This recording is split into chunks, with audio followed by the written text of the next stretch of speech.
It can be quite easy for someone who's manipulative. They'll make you the problem. They'll convince you that the problem is coming from you. We're unwilling to revise our image of this person and of this relationship. Those emotions are exactly what got us into this situation in the first place.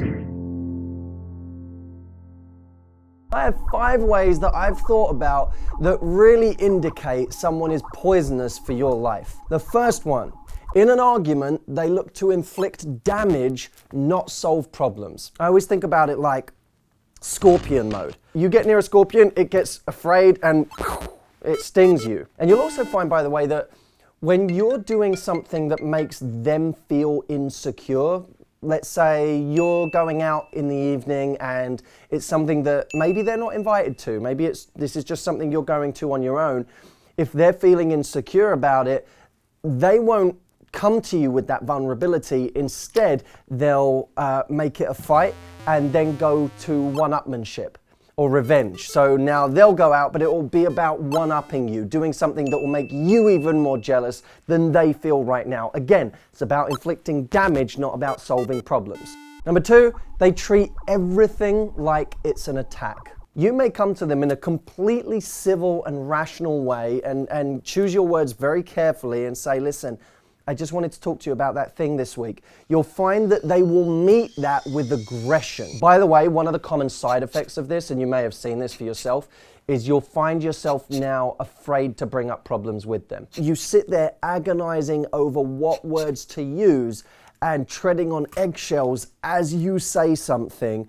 If you're doing that to the extreme, it means that you don't have a healthy relationship with constructive criticism in your relationship. 3, they make you the root of all evil. So now, instead of admitting that something is actually their fault, that they need to change something, they'll make you the problem. They'll convince you that the problem is coming from you. And this is one of the really insidious parts. They can make you believe that things are your fault that have nothing to do with you. Sorry to interrupt the video, but if you're watching this and your love life is a priority for you this year, you want to meet your person, I have a free training called Dating with Results that is going to help you do that, and you can watch it right now. All you need to do to sign up is go to datingwithresults.com.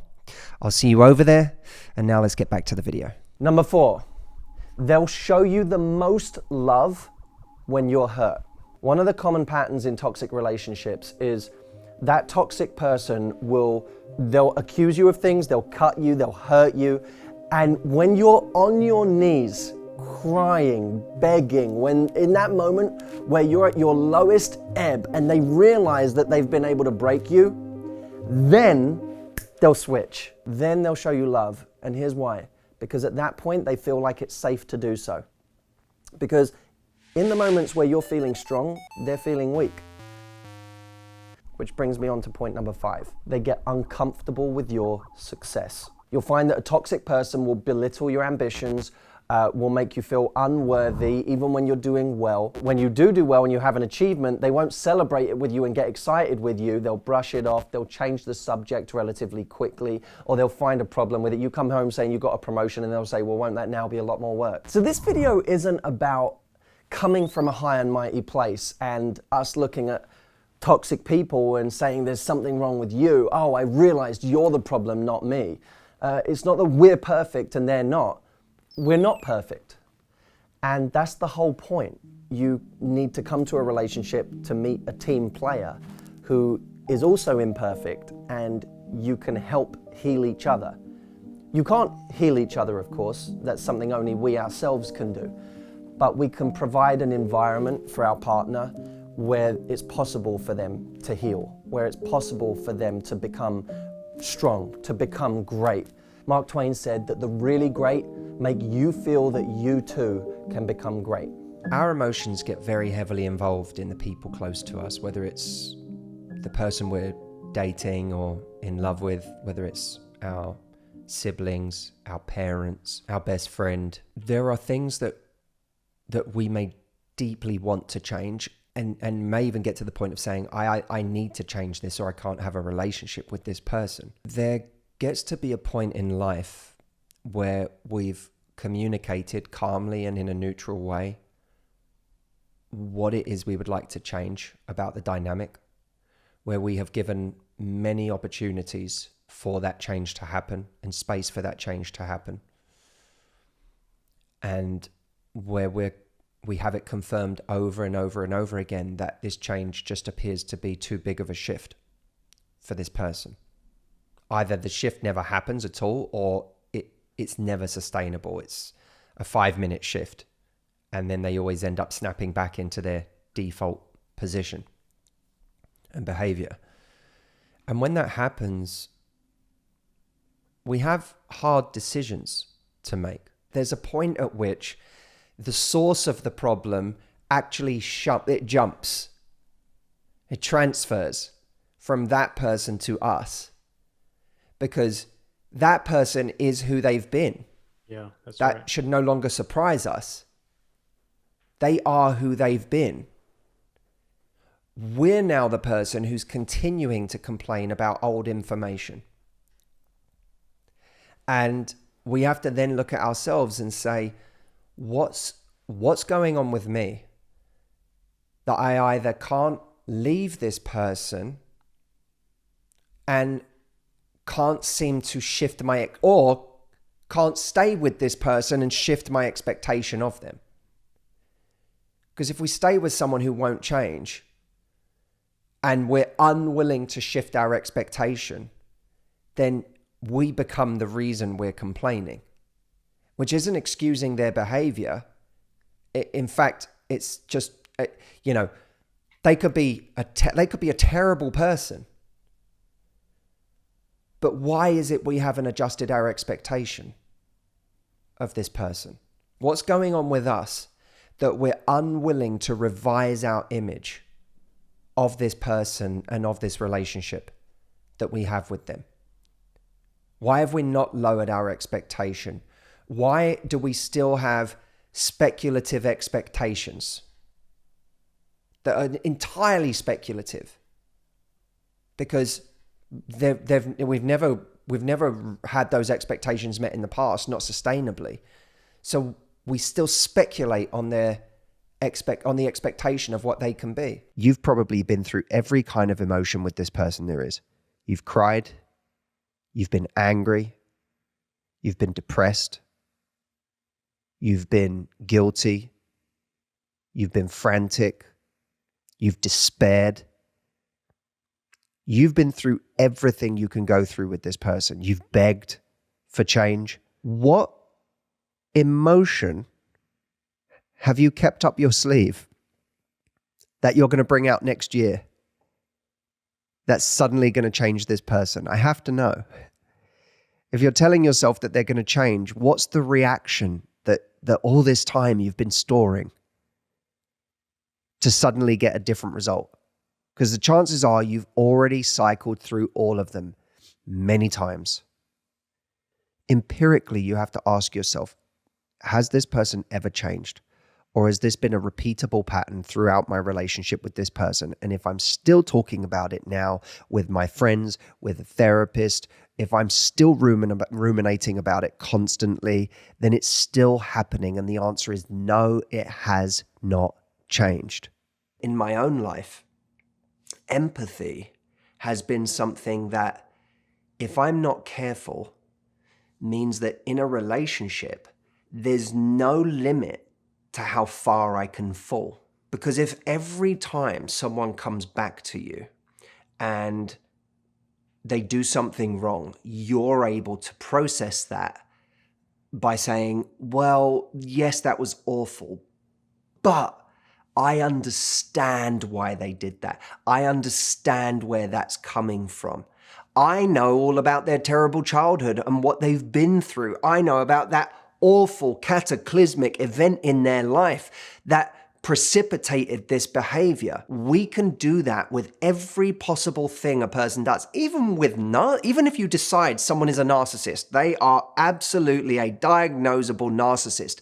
Empathy doesn't stop there. You can still look at a narcissist and go, they can't help it. This is something that they were either born with or that they developed at an age where they were still developing, and it's made them into this person who does these awful things, who acts so selfishly, who's always about themselves, who disregards my needs, who cannot see me and my pain, but they can't help it. They are doing their best. Quite literally, this is the best they can do.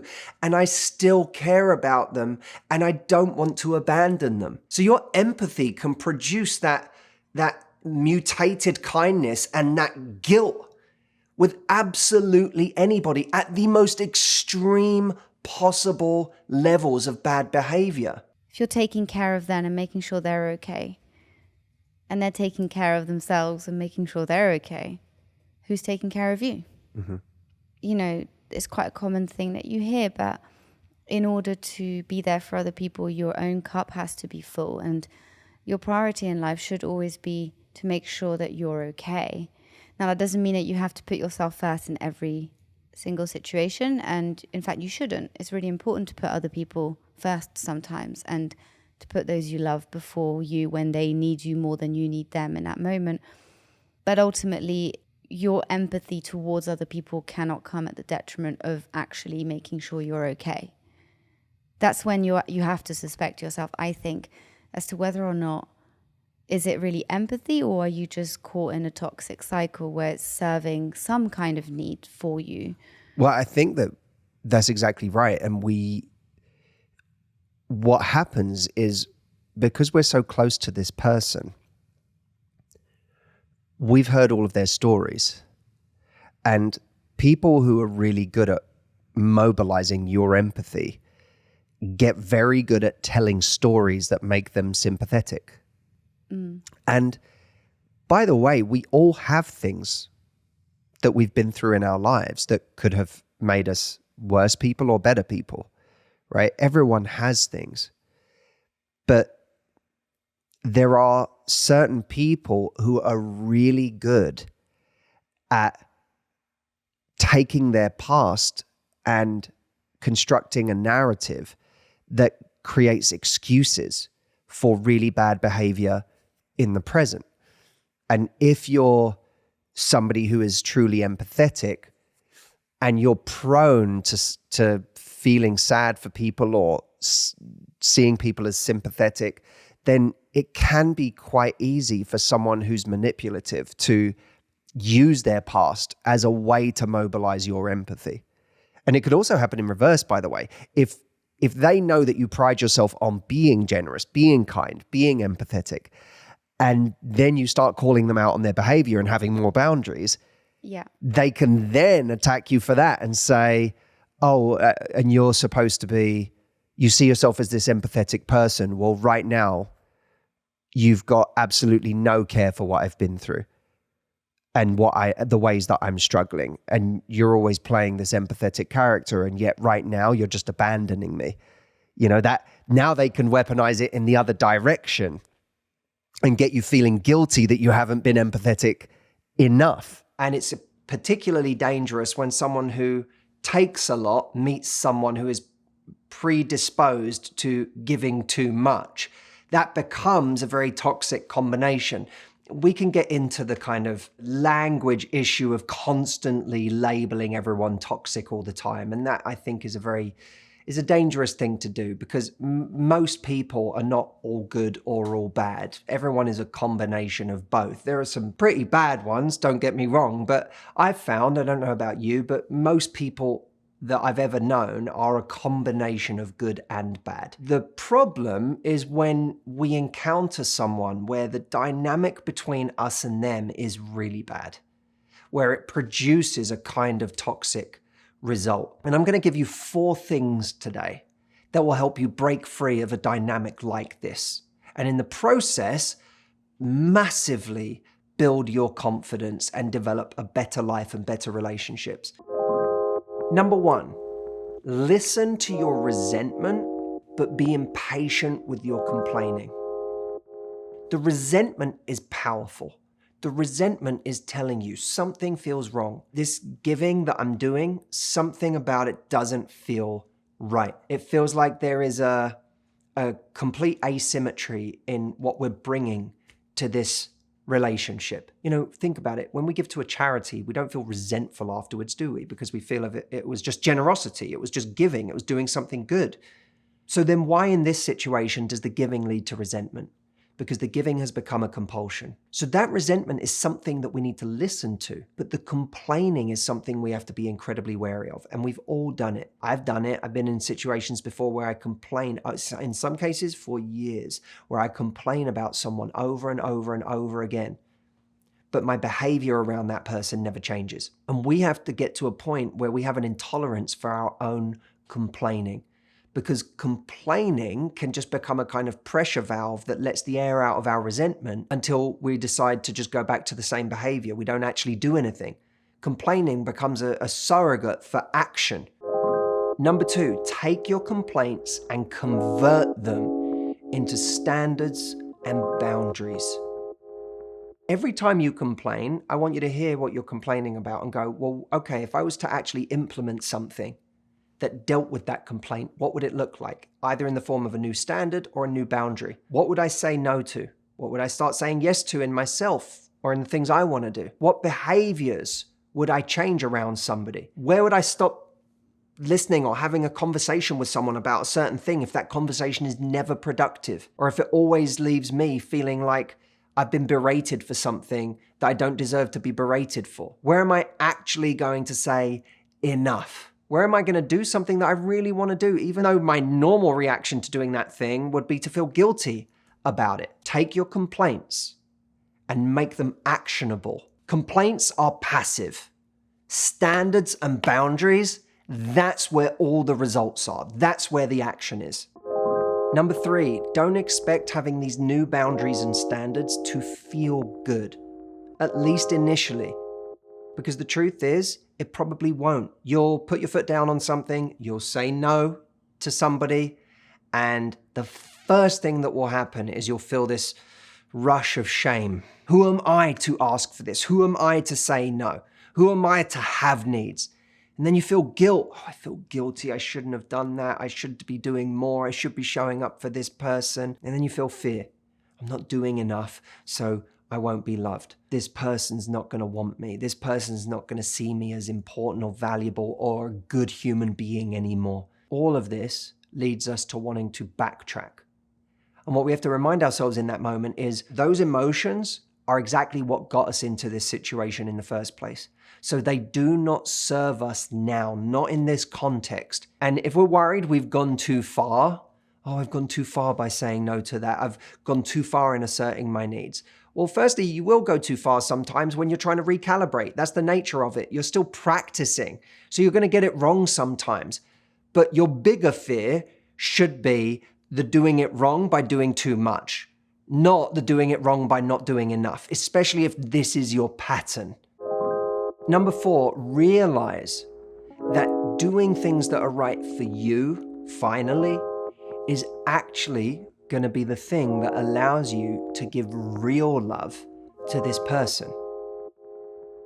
In other words, when you're free of the compulsion of giving out of obligation, you're free to give out of love. You're free to actually give authentically. And the irony is, I think, when you come from that place, you start actually thinking creatively about what would I like to do for this person? Not what do I have to do for this person? What would I like to do? What would be a really beautiful, loving thing to do for this person? And now you're into a relationship that will see if it can stand up on those terms. Because also, let's not forget, when you take away those things that you do compulsively with someone, they will now be confronted with who you are and loving you for who you are, not for what you do. Not as a transaction, not loving you because they need you or because they're dependent on you or because they don't want the giving to stop, but just loving you for you. Now, that will either be enough for them or it won't. Wouldn't you rather know, by the way? But what happens is you get to now love and give from a pure place. They get a chance, a shot at doing the same, and the relationship will now reveal itself to be what it actually is, which is either something worth keeping or something that was never worth as much as you thought it was in the first place. Dating is hard, isn't it? It's confusing, it can be stressful, it can be exhausting, it can be fruitless and lead to burnout. Well, I want to fix those things for you because finding love is a beautiful thing and it's a deeply human need that we have that is not going away regardless of how frustrated we get with the dating process. So if you want to escape the horrible dramas of modern day dating and actually just find the love that you're looking for, I have a free training I did called Dating with Results, where you can just give me 1 hour of your time. It's completely free, and I will show you the roadmap for finding love in your life today. This year, quicker than if you didn't watch this. You can find it right now for free at datingwithresults.com. I'll see you over there.